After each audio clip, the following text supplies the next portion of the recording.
आणि बुलेटिनच्या सुरुवातीलाच बातमी आहे बीडमधून। संतोष देशमुख हत्या प्रकरणातील खटला न्यायालयात सुरू झाला असून या प्रकरणात 2 सुनावण्या पार पडल्यात। दरम्यान अनेक महत्त्वाचे पुरावे या प्रकरणामध्ये आता समोर येत आहेत आणि हेच पुरावे आरोपींना शिक्षेपर्यंत पोहोचवणार आहेत। याच प्रकरणातील एक आणखीन महत्त्वाचा पुरावा समोर आलाय। संतोष देशमुख यांची हत्या केल्याचा आरोप असलेल्या आरोपींचा तपास यंत्रणेकडून करण्यात आलेली ओळख परेडचा हा अहवाल एनडीटीव्ही मराठीच्या हाती लागलाय, ज्यात संतोष देशमुख यांचं अपहरण करून त्यांना गाडीत टाकणाऱ्या 4 आरोपींची ओळख परेड साक्षीदारांच्या मार्फत करण्यात आली आहे। विशेष म्हणजे या 4ही आरोपींना साक्षीदारांनी ओळख परेडमध्ये ओळखलेलं आहे, ज्यात सुधीर सांगळे, प्रतीक घुले, जयराम चाटे, महेश केदार यांचा समावेश आहे। बीड जिल्हा कारागृहामध्ये 24 जानेवारी 2025 रोजी या 4ही आरोपींची ओळख परेड झाली आणि या चौघांनीच टोल नाक्यावरती संतोष देशमुख यांना मारहाण करत गाडीत बसवून त्यांचं अपहरण केलं होतं। विशेष म्हणजे हे अपहरण करताना त्यांना काही लोकांनी पाहिलं होतं, त्यामुळे ही साक्ष अत्यंत महत्त्वाची समजली जाते।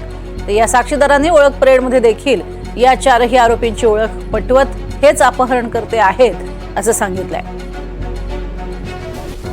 अधिक माहिती घेऊयात। मोहसिन शेख आमचे प्रतिनिधी आपल्या सोबत आहेत। मोहसिन, ही ओळख परेड अतिशय महत्त्वाची, ज्यात कुठलीही गडबड खरं तर होता कामा नये आणि आता हे समजते की अपहरणकर्त्यांची ओळख सुद्धा पटलेली आहे आणि यामध्ये जे साक्षीदार आहेत त्यांनी योग्य अशी जबाबदारी निभावली आहे।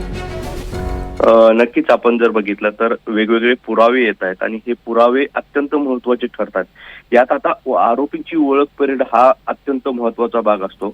आरोपींना जे महत्त्वाचे साक्षीदार असतात, या साक्षीदारांच्या साक्षावरच आरोपीला जे आहे तर शिक्षेपर्यंत नेता येतात।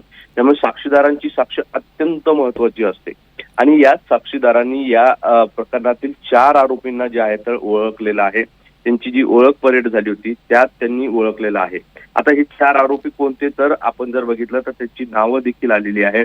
सुधीर सांगळे असेल, प्रतीक घुले असेल, जयराम चाटे आणि महेश केदार, हे 4ही आरोपी जे आहे तर यांनी जेव्हा मसाजोग गावापासून जवळ असलेल्या टोल नाकावर संतोष देशमुख यांचं अपहरण केलं होतं, त्यावेळी गाडीमध्ये टाकताना म्हणजे संतोष देशमुख यांना त्यांच्या कारमधून उतरून मारहाण करून गाडीमध्ये टाकून अपहरण जे केलं होतं तर या 4 आरोपींनी केलं होतं, जे सीसीटीव्ही मध्ये काही झालेलं आहे, तो फुटेज देखील समोर आलेला होतं।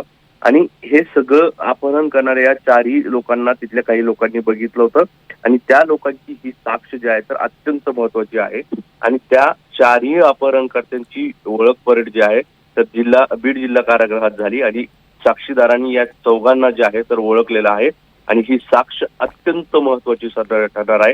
कारण सुरुवातीला अपहरण झालं, त्यानंतर खून झाला, तर अपहरण करणाऱ्या या 4 जे आरोपी होते त्यांना जे आहे ओळख परेडमध्ये जे आहे तर ओळखण्यात आलेलं आहे आणि साक्षीदारांची ही साक्ष आरोपींना शिक्षेपर्यंत नेण्यासाठी अत्यंत महत्त्वाची ठरणार आहे। नक्कीच, तुर्तास धन्यवाद या संपूर्ण माहितीसाठी मोहसिन।